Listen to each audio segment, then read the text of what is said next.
ఈ పథకానికి బడ్జెట్లో 7,740 కోట్ల రూపాయలు ప్రతిపాదిస్తున్నాం. రహదారులే ప్రగతికి సూచికలు. అందుకోసమే ప్రతి మండల కేంద్రం నుంచి జిల్లా కేంద్రానికి డబల్ లైన్ కనెక్టివిటీని అభివృద్ధి పరిచేందుకు రాష్ట్ర ప్రభుత్వం కృతనిశ్చయంతో ఉంది. ఇప్పటి వరకు ఇలా అనుసంధానించబడిన ప్రాంతాలకు అధిక ప్రాధాన్యతనిస్తాం. నదులపైన వాగులపైన ఇప్పటి వరకు కనెక్టివిటీ లేని ప్రాంతాలను ఎంపిక చేసుకొని నూతన బ్రిడ్జిల నిర్మాణం ద్వారా అనుసంధానం చేస్తాం. మరి ముఖ్యంగా గిరిజన ఆవాసాలకు రోడ్డు కనెక్టివిటీని కల్పిస్తాం. గ్రామీణ ప్రాంతాల్లోని రోడ్లను మరింత మెరుగు తీర్చిదిద్దడం ద్వారా గ్రామీణ ఆర్థిక వ్యవస్థని కొత్త రూపు తీసుకురావాలని ప్రయత్నిస్తున్నాం. జిల్లా కేంద్రాల్లో ఇంకా పూర్తిగాని కలెక్టరేట్ భవనాలని సత్వరమే పూర్తి చేస్తాం. వివిధ శాసనసభ నియోజకవర్గ కేంద్రాల్లో గౌరవ ఎమ్మెల్యేల కార్యాలయాల నిర్మాణం పూర్తి చేస్తాం. రాష్ట్ర అభివృద్ధికి కీలకమైన రీజనల్ రింగ్ రోడ్డు విషయంలో భూసేకరణకు అవసరమైన నిధులు కేటాయించి యుద్ధ ప్రాతిపదికన పనులు పూర్తి చేసి ప్రజలకి అందుబాటులో తేవాలనేదే మా లక్ష్యం.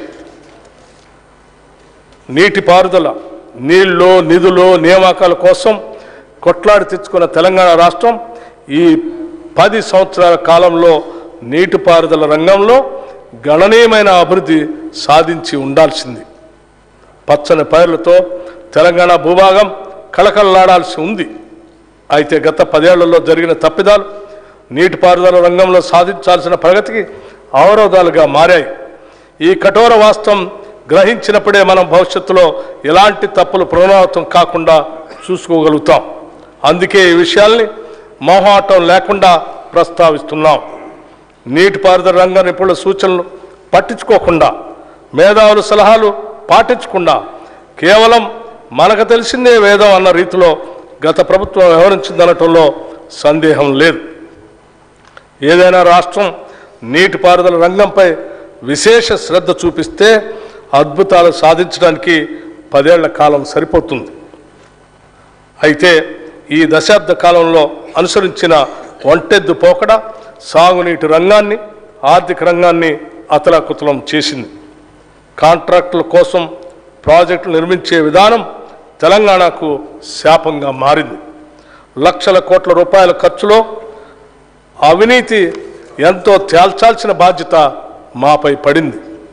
అందుకే కాళేశ్వరం ప్రాజెక్టులోని మేడిగడ్డ, అన్నారం, సుందిళ్ల బ్యారేజీల నిర్మాణంలో జరిగిన నాణ్యతా లోపం, అవినీతి కార్యక్రమాలు, అనాలోచిత విధానాలు, అవకతవకలపై విచారణ జరిపిస్తామని మేము ప్రజలకి మాటిచ్చాం.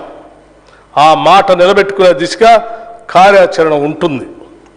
కృష్ణా మరియు గోదావరి జలాలలో తెలంగాణకు న్యాయంగా రావాల్సిన నీటి కేటాయింపుల కోసం ఎక్కడా కూడా రాజీ పడకుండా పోరాటం చేసి తెలంగాణ రైతుల ప్రయోజనాలు కాపాడటానికి ఎంత దూరమైనా వెళ్ళటానికి సిద్ధంగా ఉన్నాం. గత కాంగ్రెస్ ప్రభుత్వం ప్రారంభించిన డాక్టర్ బిఆర్ అంబేద్కర్ ప్రాణహిత చేవెళ్లను పూర్తి చేసి ఎగువ ప్రాంతాలైన ఆదిలాబాద్ మరియు ఇతర జిల్లాలకి సాగునీరు ఇవ్వాలన్నది మా ప్రభుత్వ లక్ష్యం. ప్రస్తుతం నిర్మాణంలో ఉన్న నీటిపారుదల ప్రాజెక్టులో తక్కువ ఖర్చుతో తొందరగా పూర్తి చేయగలిగే, ఎక్కువ ఆయకట్టుకు నీరు అందించే వాటిని సత్వరమే పూర్తి చేయాలనేది ప్రభుత్వ ఆలోచన.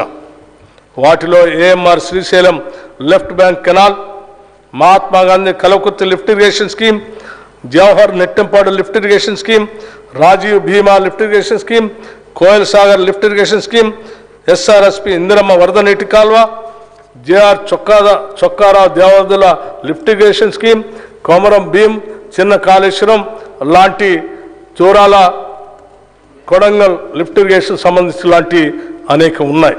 ఈ బడ్జెట్లో నీటిపారుదల శాఖకి 28,024 కోట్ల రూపాయలు ప్రతిపాదిస్తున్నాం. పవిత్ర పుణ్యక్షేత్రాలైన వేములవాడ,